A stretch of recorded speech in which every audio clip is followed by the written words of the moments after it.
Welcome to the Whitetail Obsession Podcast with Dave Richmond and co-host Chris Worthing, where we talk and teach everything deer and turkey hunting related. Follow along as we help teach you tips and techniques about hunting, food plots, and habitat management strategies that everyone can use.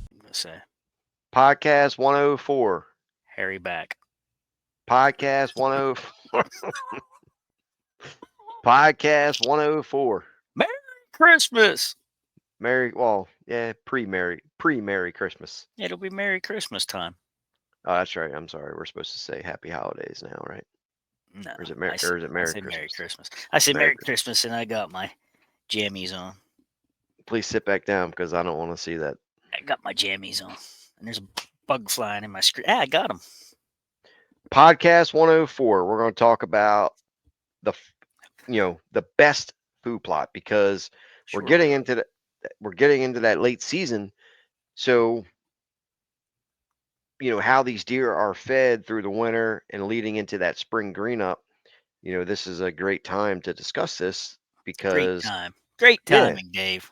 Yeah, because some people might have fails or maybe their food plots are, gone, ate down to the dirt.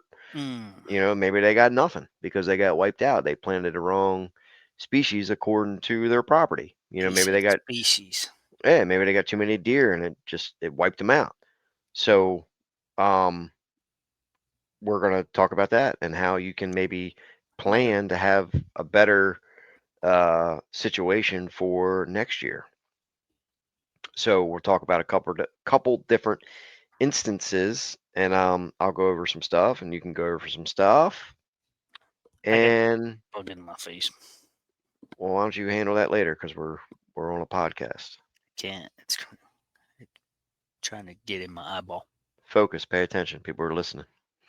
So we're gonna talk about food plots, the best food plots. Yes, I already said that. Yeah, let's do it.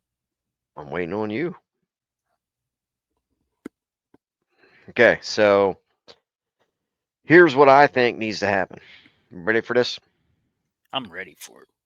I think everybody should just forget about planting food plots. Call it quits. Sell all your equipment and just give it up. That's what I'm doing. That is bad advice, Dave. All right. On a serious note, here's what I think you should do. I think leading into next year, having a plan for next year, you need to evaluate this year. What did you plant? So brassicas are always kind of like that staple. Like everybody wants to plant brassicas because it's the ice cream, crop to deer, just like chocolate chip cookies is to me. So, I want chocolate chip cookies all the time. Brassicas are kind of like that for deer, but just because it's like that doesn't mean you need to plant it. What I think needs to happen is you should be planning based on not the rumors and the cool stuff you see on social media. You should be focused on planning what's appropriate for your area. What I have found is that if you are in a big wooded area, take the old farm, for example, there was a lot of deer there. And when you start improving the habitat and you start planting food plots and cutting trees, whatever it is, you're going to attract more deer. More deer requires more food. So if you are solely relying on a supplemental feed program regarding food plots in a big wooded area, your best bet is probably not brassicas, right? You agree? Say yes or no. I don't know. I think grains is a big attractant. That's what I'm saying. I'm saying you shouldn't rely on brassicas. Correct. Yes. Thank you. So, you should be going to your grains because brassicas can get wiped out. Now, if you're planting, I don't know, 3, 4, 5, 6 acres of brassicas, you might get away with it, depending on, how many deer you have per square mile within your area. So, grains are a very, very good attraction, not only during early season, September, October, November, December, but they will dig down to that in the winter when they have snow covered. So, and then the cool thing about it is when you plant like winter wheat, rye, or whatever, those things are the very first thing that greened up in the spring, weeks before spring green up. I remember, and be honest with you, I think that's what truly improved the old farm. Because when we first got that thing, the deer were skinny, they just unhealthy, etc. There was no food on that place. So when you can provide that winter food source through the harsh conditions of a deer is in the dead of winter, and then you have that, those warm days between December and January that kind of you get those 2, 3, 4 warm days, the grains perk up again. But then when you really start getting into March and then April, I've noticed probably, depending on the year, I bet you anywhere from 4 to 7 weeks of green food before a single green bud emerged on any natural browse in that place. So that provided all that green tonnage before spring green up. And it was like clockwork. When spring green up came, those buds started coming out on the browse. That food plot rarely got touched. They literally shifted their attention because when they start getting that browse on there, they focus on that. Then the grain allows itself to regrow because it's not getting browse pressure. Then becomes too big and stemmy and woody and becomes unattractive, so the deer stop touching it. So that's like a balance point between the winter time and spring green up is that winter wheat and winter rye. And I think it provides tons of food, literally, uh, to feed that deer to get them through that, coming out of the winter time into that spring green up, gives them the nutrition, adds the pounds on there leading into springtime. It does. So that's my opinion on that. I think it's factual, but it's also my opinion. But in a different scenario, you don't have many deer per square mile, and maybe that half-acre brassica plot, will get you by. But even then, I still feel adding grains to it and having that grain base in there as well for spring green up still provides a food source. And not only that, you're improving your soil. You're going to have that soil in there, or plant in there, the grains, and you're going to be improving the soil, leading you into your next food plot. So, I mean, I could go on for days talking about it, but Yeah, you gonna hug up all the time or what? yeah, like you did last time. Somebody messaged me on Facebook about that. They're like, "Dude, Chris wouldn't let you talk." I said, "Yeah, I know. He hogged all the airtime." That's hilarious. So, what's your thoughts? Well, Spitball here. I think clover's king. I Hmm. mean, people. I mean, there's clover and grains are like the easiest thing to plant as long as you don't bury the seed too deep. Hmm. And like starting out, or people that don't understand well about plotting and just want to try it out for the first time, I mean, those are very easy Hmm. recommendations to make. And Yeah. um, you have less of a failure rate too. Um, these and depending on what brassicas people are planting, a brassica is a generic word. I mean, there's so many things that's considered a brassica, uh, different types of seed, and depending on which one they're planting, it could cause a failure as well.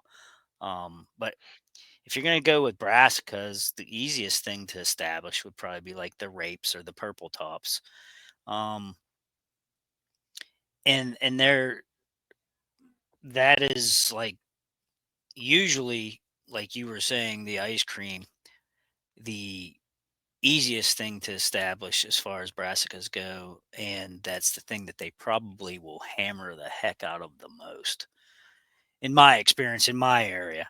Now, you've experienced it, and other people have experienced that they planted brassicas and deer didn't even touch the things.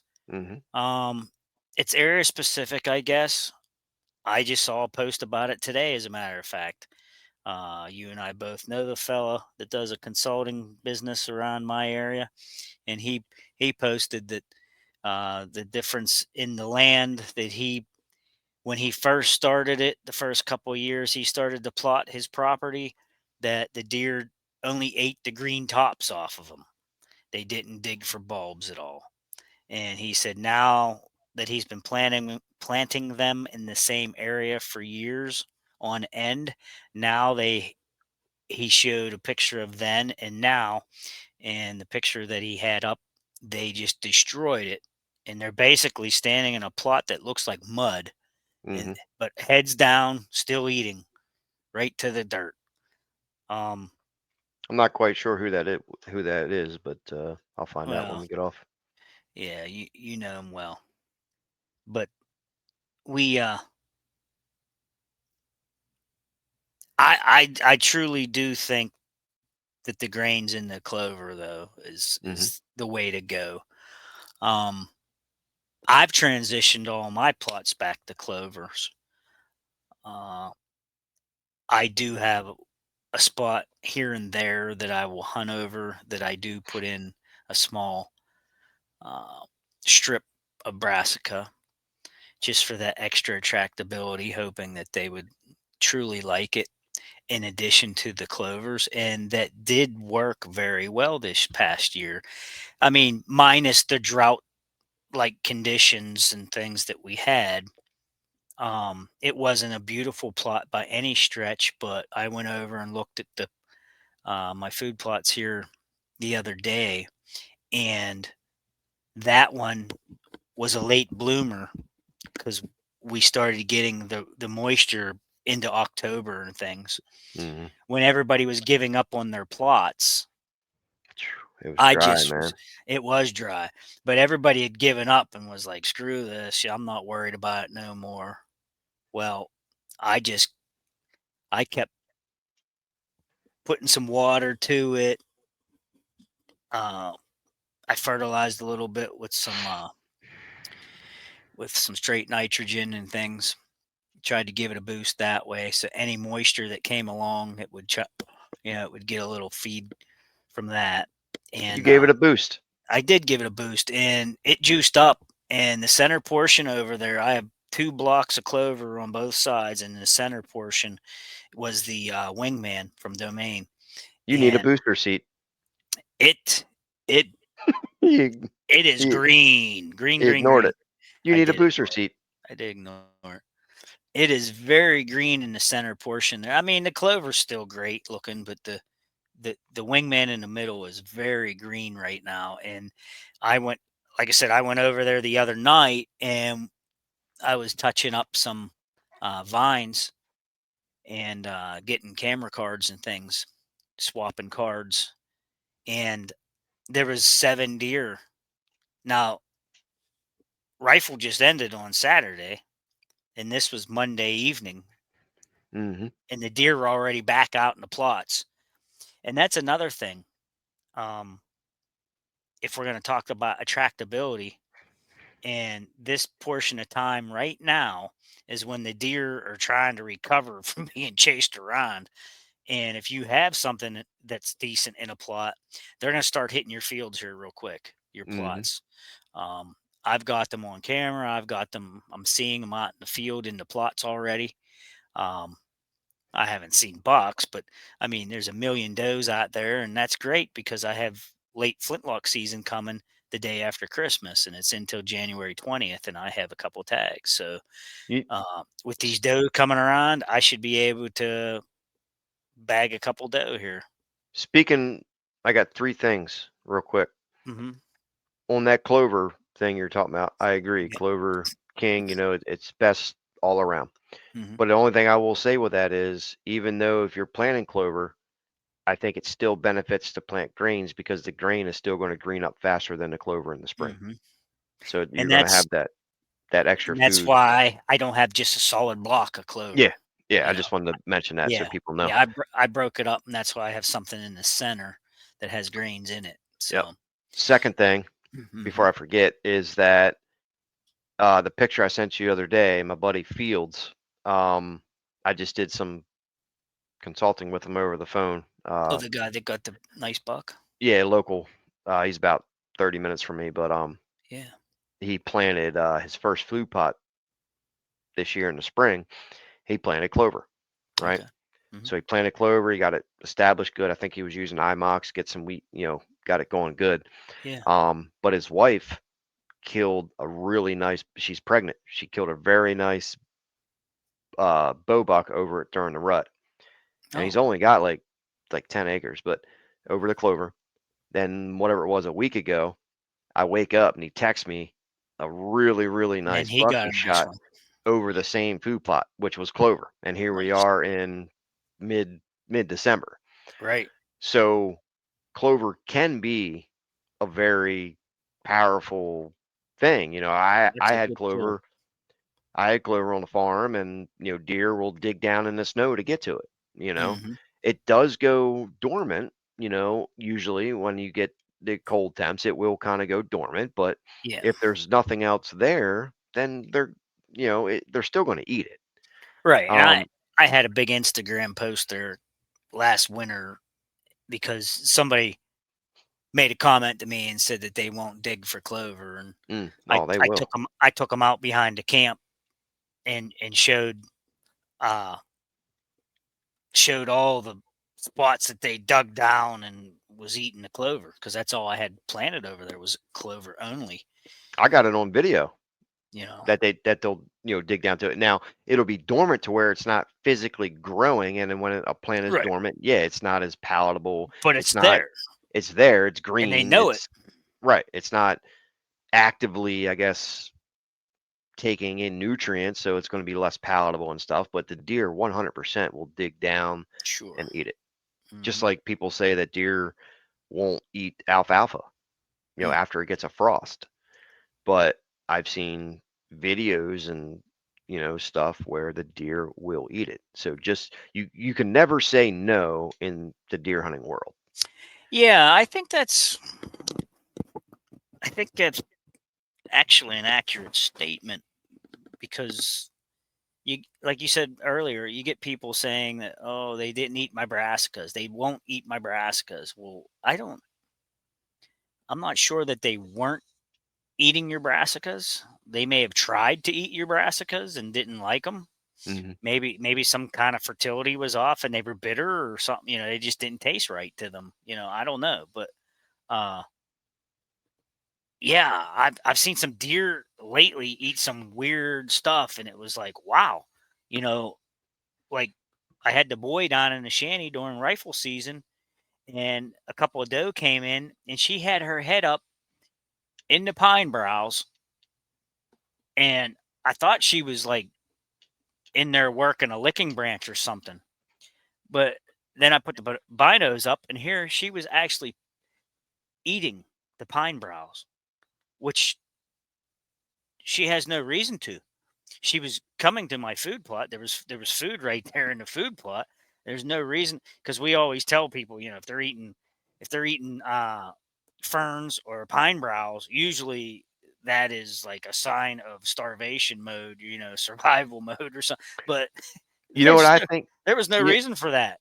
you know what I It's just think it is? diversity. I think, that's what I think. Yeah, like you said, diversity. But I think what happens is, and I'm not about. It's just my opinion, but um, deer eat over 700 different species of plants, right? Oh, sure. Yeah. Um, I think what happens is that there's many things we see the deer or we don't see the deer do that do things. They do things that we don't see. So you know, like if sometimes humans are stupid, but like if we eat, say we eat,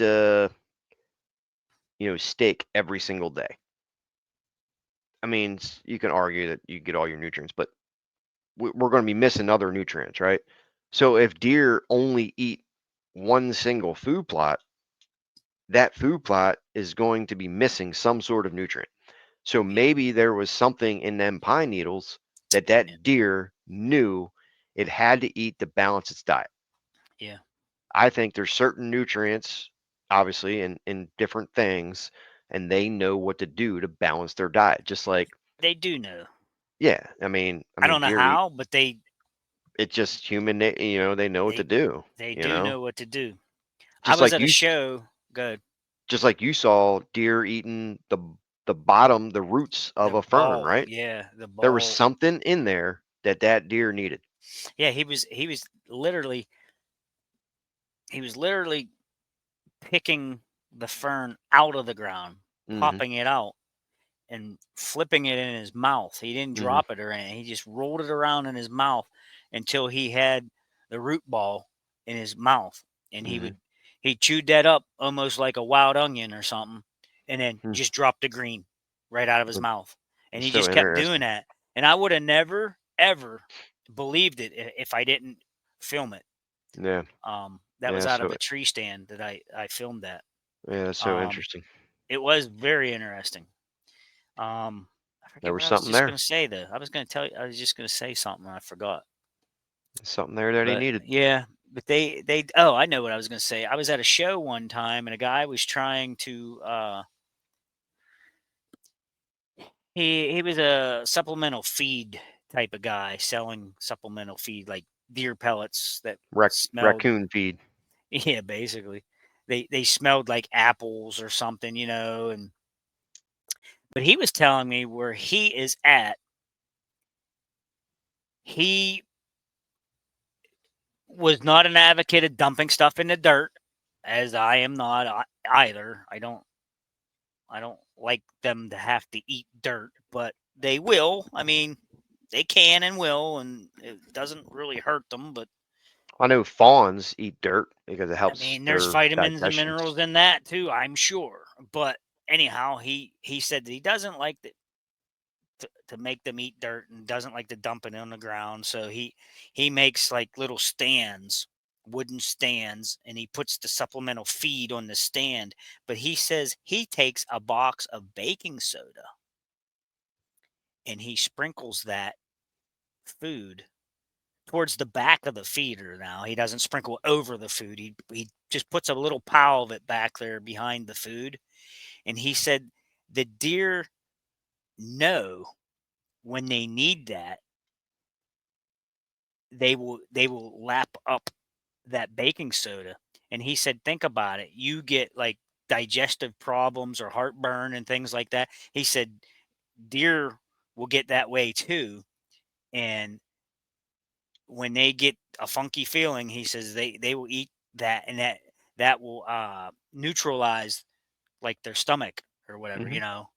in the rumen. And I said, well, that I don't have any way to prove that. I said, but it sounds good.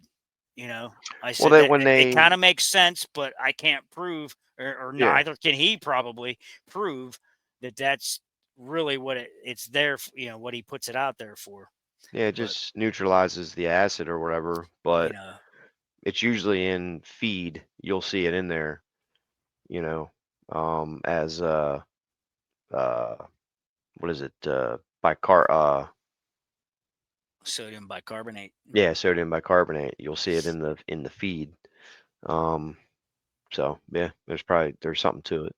Well, there has to be something to it because it's probably all the additives that they put in to make it smell like apple or whatever. It's probably Yeah, not really good for them, so they no, put that in there to neutralize it.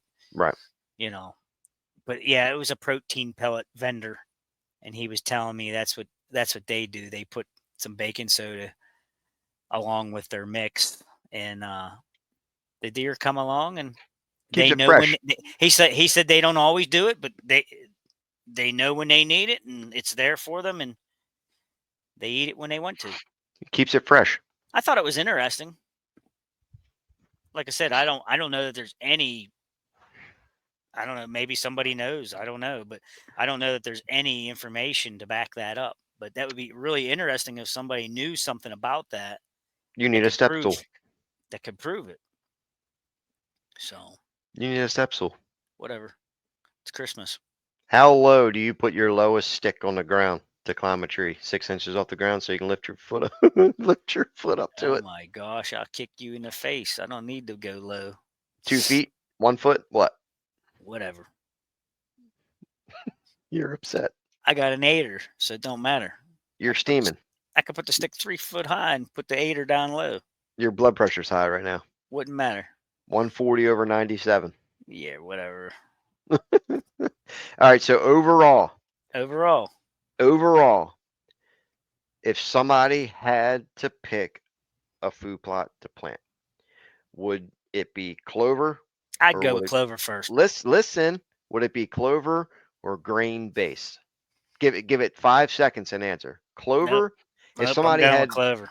listen, if somebody had no clue what to do, clover or grains? I'm going with clover. It's Okay. easiest. It's Okay. easiest because they can, if they have bare dirt anywhere, they can just go broadcast it before a rain and still have a plot. Okay. I'm just making it easy, you know. Yeah, I'm gonna go against the grain here. I'm Keep gonna it go simple. against you. Against the grain. I see what you did there. Yep, and I'm gonna pick grains. Okay. Yep, because the grains you can plant in the fall. It's gonna feed the deer all fall, most of the winter, and be that first thing that greens up in the wintertime or springtime, sorry, and you can work it from there. You can till it back in, you can replant it again, or in the fall, and you can keep that cycle going and a rebuild. Now, I would also argue the clover. Clover is amazing. I Well, think I'm it's not gonna. against the grain. Yeah, no, yeah, I know. I just I'm think not either. I I'm think not it's against the I think clover. it's keeping it simple Yeah, if somebody's newbie and wants to get started. But understand you're not going to go out there. I mean, you could also set yourself up for a failure too because of weed conditions, yeah, yep, So you may not understand that. So, in certain instances grains might be easier, yeah. I'll take to, it even a step further. Which one do you pick? Wheat, oats, or rye? Out of the three, now oats are going. I like wheat. Yep, I like winter wheat the best. oats are going to be your most palatable, but they're not Yeah. going to last as Yeah, they're they're not not going to last. as hardy as wheat and rye. Out of wheat and rye, which one do you pick? Like Chris said, I personally like the wheat. Rye would be next. And Those two mixed together is a good combo as well. I'll tell you what sold me on that was an old farmer one time said, just pick a handful of it and chew on it. He said, taste it for yourself. He said, you will taste that the rye is way more bitter and the wheat is sweeter. Hmm. And I thought, well, crap, if I was a deer, I would want the sweeter stuff. And some people know? argue, the rye is a little bit more cold tolerant than the wheat, but I Yeah. planted it, you know, and I don't see a difference really. I mean, they still eat the wheat, in the dead of winter. I got videos I don't see a difference. Yeah. So Well, I would say that the only difference I could prove was when we had the farm there and we was in the Sad Daddy blind and we had that straight block of winter rye to our right and we mhm, had the winter wheat in front of us.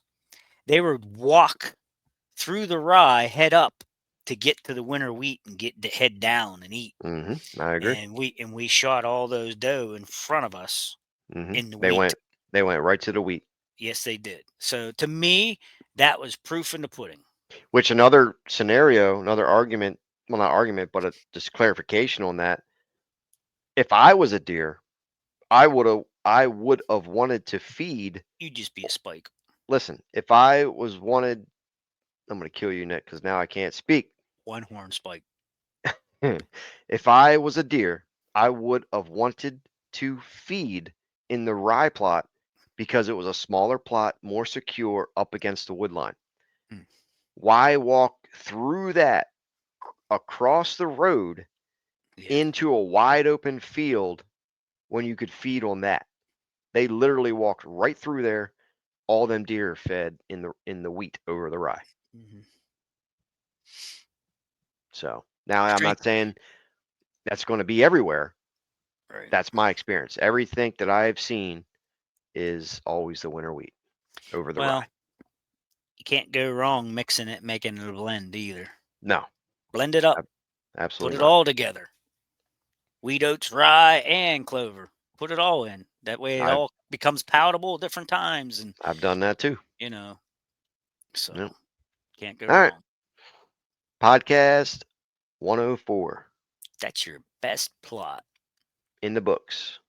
And we'll see you guys back next week, and it'll be After Christmas. Yeah, we'll actually be recording after Christmas next week, so you guys won't hear from us before then. So Merry Christmas to everybody.